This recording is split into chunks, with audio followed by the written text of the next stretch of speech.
My name's David and I'm 29 years old. This story takes place just a few months ago, but honestly, it still feels like it happened yesterday. I guess when a betrayal cuts deep enough, the timeline doesn't really matter. It just leaves a mark you can't shake. Growing up, I was always the responsible one, the type, the kid who made sure everyone's birthday gifts were bought, who double-checked family trip itineraries, who quietly covered the check when someone forgot their wallet. Maybe it was because I was the oldest. Maybe it was just baked into me. Either way, somewhere along the line, it became expected. And I guess I didn't mind, not at first. I liked seeing my family happy. I liked feeling useful. It wasn't until later that I realized being the responsible one in my family didn't mean being appreciated. It meant being used. My birthday was coming up, my 29th. Not exactly a milestone, but to me, it still felt important. A small checkpoint before 30, a year that had been brutally hard. Losing a job, clawing my way back with freelance gigs, helping my parents cover mortgage payments when dad's hours got cut. Honestly, all I wanted was one night where I could just be David. Not the emergency fund, not the fixer, not the guy solving everyone else's mess. Just me. So, I decided to plan something nice. Nothing extravagant, nothing crazy. I booked a cozy private room at this restaurant. I loved a little Italian place tucked away from the main strip. I paid the deposit myself, picked a preset menu so no one had to stress about prices, and even went the extra mile. I ordered small personalized gifts for everyone, little things based on inside jokes and shared memories. A custom bowling pin keychain for my brother Matt because of all the nights we spent at the lanes growing up, a delicate charm bracelet for my mom that mirrored one she'd lost years ago, a vintage vinyl for my dad that he used to play on Sundays. I wanted it to feel like a thank you as much as a celebration. I sent out the invites a month in advance. Group text, calendar reminders. I even followed up the week before just to make sure everyone had the address and the time locked down. Everyone responded with thumbs ups, hearts, even a few can't wait messages. I should have known better. I should have felt the cracks even then. The day came, I was nervous, sure, but excited too. I got to the restaurant early, helped the staff arrange the gifts at each seat, triple-checked everything. The manager even commented on how thoughtful the setup was. "Your family's lucky," she said with a warm smile. I just laughed and shrugged, feeling that old familiar hope flutter in my chest. Maybe this time it would be different, maybe this time they'd really show up. 7 o'clock came. I checked my phone. No new texts, no missed calls. I told myself they were just running late. It's a family tradition after all. Late to everything. 7:30. Still nothing. I laughed it off with the server saying something about traffic. 8 o'clock. The pit in my stomach started to grow. I stared at the empty chairs at the gifts sitting like accusations in front of spotless plates. At 8:15, the manager approached, awkwardly clearing her throat. "Sir, do you want to order now? We'll need to start wrapping up the kitchen soon." I nodded numbly, thanking her, trying not to let the heat creeping up my face turn into full-blown humiliation. I packed up the gifts quietly, left a generous tip for the trouble, and walked out into the cool night air with a hollow feeling in my chest. I sat in my car for a long time, just staring at the steering wheel. I didn't cry, I didn't scream, I just sat there frozen until my phone buzzed in my lap. For one heart-topping second, I thought maybe it was them. Maybe some massive apology, some explanation, some car accident or miscommunication. No, it was worse. My brother Matt had posted a series of photos. Him, my parents, a couple of cousins, all at a bowling alley across town. Big stupid grins plastered across their faces. They tagged the post to family night. No mention of my birthday. Not even a sarcastic jab. Just nothing, like I didn't exist. My stomach twisted so hard it felt like I was going to be sick. I scrolled through the photos in a daze. There was Matt posing mid-bowl, laughing with his arms slung around our cousin Kyle. There was my mom throwing up peace signs with a glittery pink bowling ball. My dad, red-faced and grinning at the snack counter like they hadn't promised they'd be with me tonight. Like they hadn't RSVP'd, hadn't hyped up how special they wanted to make it. I sat there for a few minutes staring at the screen, the neon reflections flashing against the glass, and then, in a kind of detached haze, I started adding things up. How many months I'd floated my parents' electric bill. How many times I'd slipped Matt cash when he came crying about a rough month. How often I'd driven halfway across town to help someone move, fix a fence, dog sit last minute. How easy it had been for them to push me aside when I wasn't useful. I didn't scream, I didn't slam the steering wheel. I didn't call or text some emotional essay demanding answers. No, I just opened my banking app. I moved a few things around, paused a few payments, canceled a few auto transfers, and then once everything was neat and tidy and final, I opened our family group chat. I stared at the blinking cursor for a long time, then I typed, simple and cold. "Good luck covering your bills without me." I hit send. I watched the little delivered check marks pop up one by one. And then I locked my phone and drove home without another thought. The next morning, the first few texts rolled in. Jokes mostly. My brother sent laughing emojis. My mom asked if I was still sulking about a little misunderstanding. Dad sent a photo of a bowling trophy he'd won, captioned, "Winner's circle," like nothing was wrong. By noon, the tone had changed. "David, can we talk? Seriously, can you fix the transfer? It's just a glitch, right? Hey, mom's freaking out. Please call, dude." The mortgage bounced. "What the heck, David? Come on, don't be like this." The messages kept piling up, begging, pleading, apologies that sounded more desperate than genuine calls. 2. My phone buzzed nonstop, vibrating off the kitchen counter like it was possessed. I didn't answer. I didn't even open the messages after a certain point. I just sat back sipping coffee, staring out the window at the first flakes of an early snowfall, feeling empty, not victorious, not smug, just tired. So tired, and somewhere deep in my chest, a quiet voice whispered, maybe it's finally time to stop setting myself on fire to keep people warm. But that wasn't the end of it. Not even close. The thing about pulling the plug on people who see you as a walking safety net is they don't just panic. They scramble, they start making mistakes, and in my family's case, they made some pretty spectacular ones. The next morning around 9 a.m., I got a call from my mom's number. I didn't answer. 10 seconds later, my dad's number popped up, decline, then Matt's, then Kyle's, then my aunt's. It was like a machine gun of desperate attempts to get through. For the first time in my life, I didn't feel guilty about ignoring them. I felt free. Every buzz of my phone was just more proof that they were finally feeling a fraction of the abandonment they'd made me sit with the night before. By noon, the group chat had exploded. Screenshots of bank statements, overdraft fees, mortgage company emails. My dad's car loan payment bounced. My mom's utilities flagged for disconnection. Matt had apparently tried to buy something at Best Buy that morning and got embarrassed at the counter when his card was declined. It was like watching dominoes fall one after the other. At 2 p.m. I got a text from my mother that if I hadn't been so numb might have made me laugh. "David, enough is enough. Stop being childish. Family forgives. Fix this. Family forgives. Right, unless it's my birthday, apparently. Then family goes bowling without a second thought." I didn't reply. I just muted the thread. The thing is, they didn't know the half of it yet. Over the years, out of sheer practicality and, stupidity, I had slowly wounded myself into all of their financial lives. I was the secondary contact on my parents' mortgage because my credit score was better. I was the emergency co-signer for Matt's car loan because he was getting back on his feet after that failed business venture. I had set up direct debits for little things, mom's phone bill, dad's gym membership, even the streaming services they loved because they kept forgetting and getting late fees. They didn't realize that most of those auto payments came from my account. They were like people living in a house with invisible scaffolding. They never noticed it until it was gone. The next morning, the email started. Not from my family, from the company's. Notice of cancellation, delinquent account warning, immediate attention required. I sat there drinking my coffee, deleting each one as it came in. By the third day, the voicemail shifted tone entirely. No more jokes, no more passive-aggressive family-first guilt trips. Now it was frantic. "David, please just call me back. We didn't mean to hurt you. Son, your mother is in tears. She hasn't slept. Can't you forgive us? We're family, bro. Listen, we messed up, okay? Don't do this. You know they'll take the house if the payments don't go through. Please, man. Please." And for the first time in my life, I realized something huge. Something I think I had been avoiding for a long time. They didn't love me. They loved the things I did for them. The security I brought, the way I could clean up messes they didn't even bother pretending to fix themselves. I wasn't a son or a brother or a cousin. I was a safety net. And now they were free falling. By the end of that first week, my aunt, who had always played the peacemaker role, texted me directly. A long rambling message about how holding grudges isn't healthy and real family sticks together during hard times. She ended it with, "You're punishing everyone for one little misunderstanding. It's time to grow up, David. One little misunderstanding, right? Because setting up an entire birthday dinner, paying for everything, getting excited like a fool, and then sitting alone for hours while your family laughs and bowls and forgets you even exist, that's just a tiny little hiccup. No big deal." At that point, something inside me, something old and raw and heavy, snapped into place like a final puzzle piece. I realized there was no apology coming. Not a real one. Anyway, just excuses, just manipulations, just more demands disguised as healing or family values. Still, I stayed silent. That Friday night, I went out by myself, something I hadn't done in years. I wandered into a bookstore, bought myself a new novel, grabbed a latte from a quiet cafe, and sat on a bench downtown reading under the streetlights.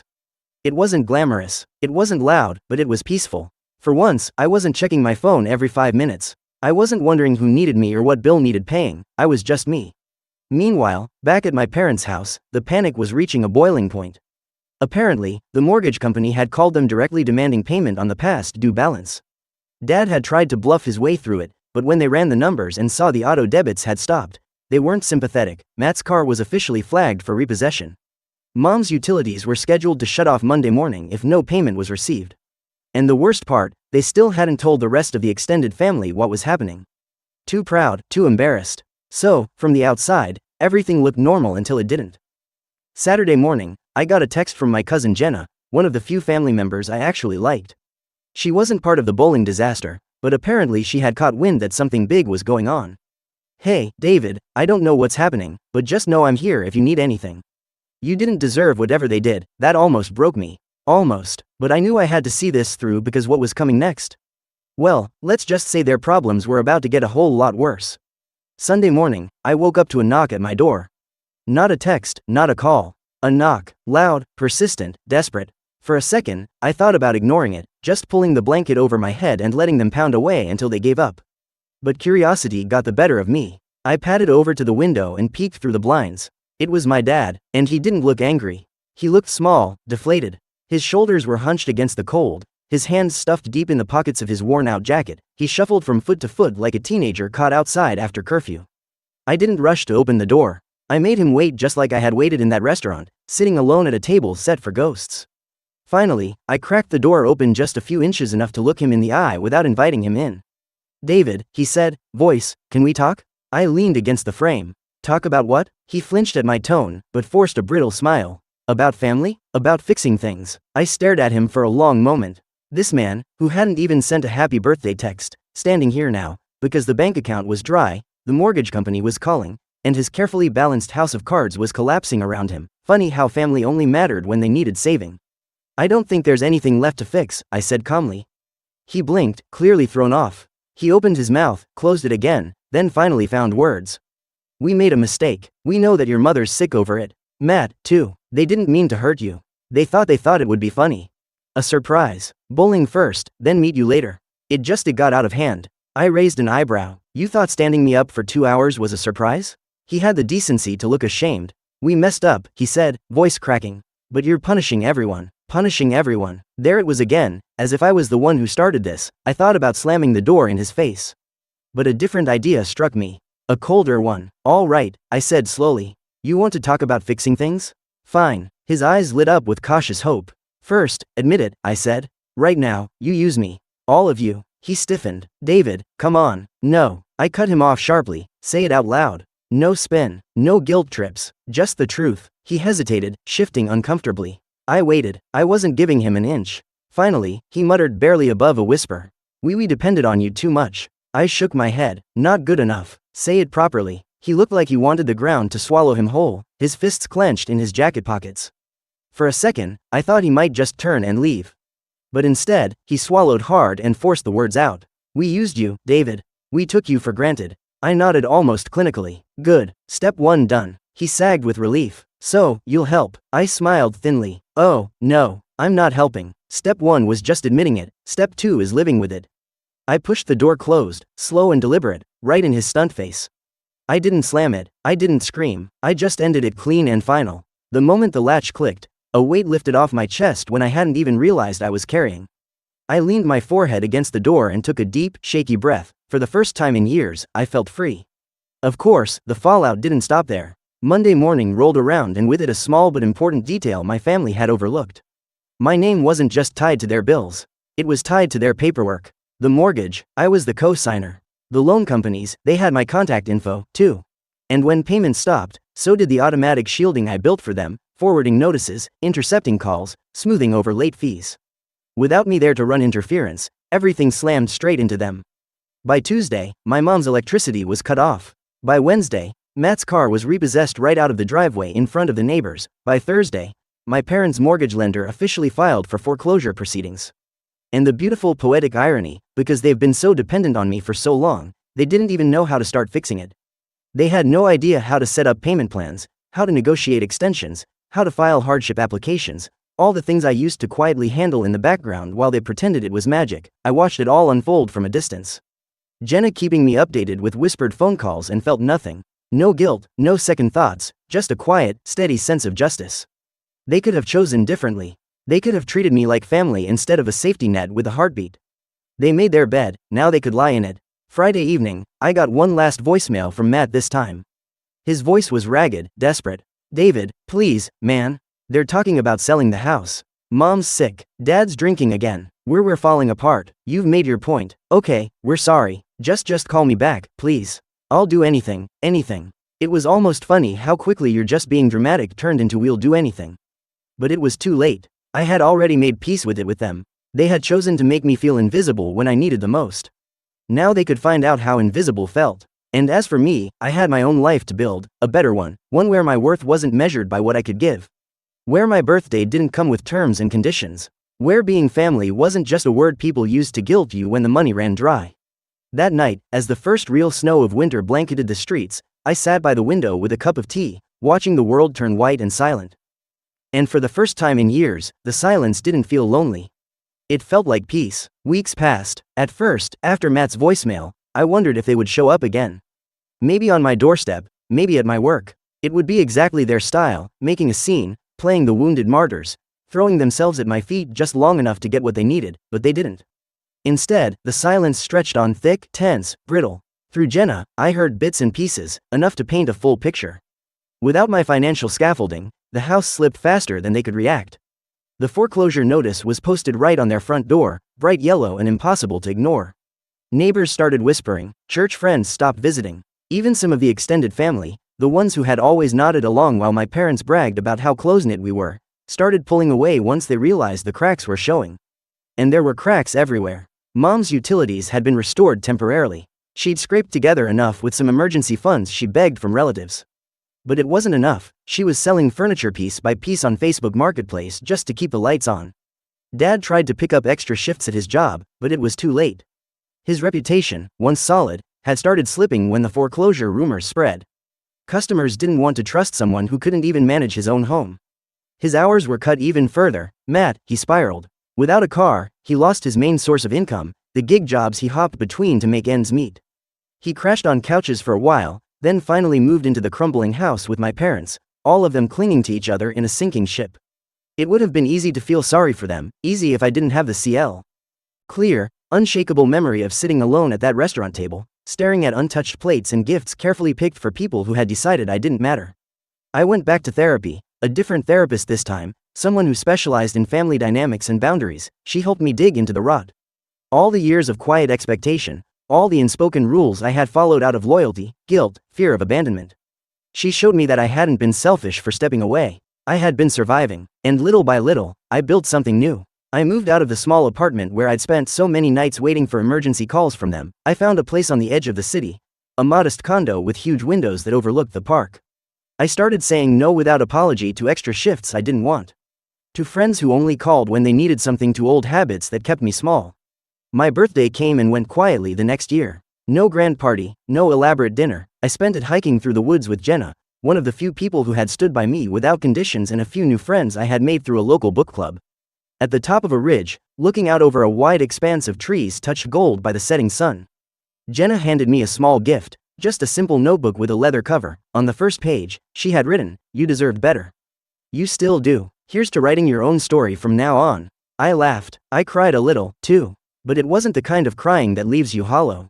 It was cleansing, like rain after a drought. The final nail in the coffin of my old life came 6 months after that disastrous birthday. I was at work when my phone buzzed with an email notification.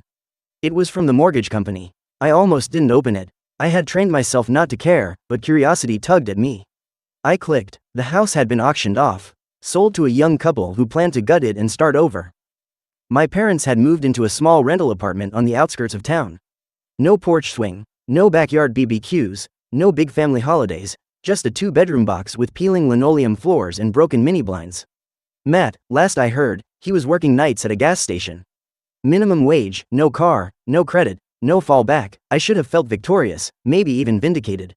But the truth was, I just felt done. Their downfall wasn't a triumph. It wasn't a trophy I wanted to hang on my wall. It was a reminder of the cost of letting people treat you like an afterthought, and a promise to myself that I would never let it happen again. About a year after the collapse, I got one last message from my mother. A simple email, no subject line inside, just a few lines. We know we hurt you. We're sorry. We lost everything. We lost you. We understand if you never want to hear from us again. But if you ever do, the door's open, no guilt trips, no begging, no manipulation, just acknowledgement. It should have felt satisfying. It didn't. I didn't reply, not out of hatred, not out of spite, but because the chapter was closed. Some things once broken don't go back together the same way. Some bridges once burned aren't meant to be rebuilt. And sometimes moving forward means accepting that the apology you needed years ago, the love you deserved all along may never come the way you dreamed, but that's okay because you find new dreams. New family, the kind you build from scratch, not the kind you're born into. New places where you're wanted for who you are, not for what you can give. New birthdays that are quiet but genuine. New peace that doesn't ask you to pay for it with pieces of yourself. Today, when I think about that empty restaurant table, it doesn't sting the way it used to. It feels like a crossroads. A place where I sat alone, yes, but also where I chose myself for the first time in my life. And honestly, that's a pretty amazing thing to celebrate, not just on my birthday, but every single day.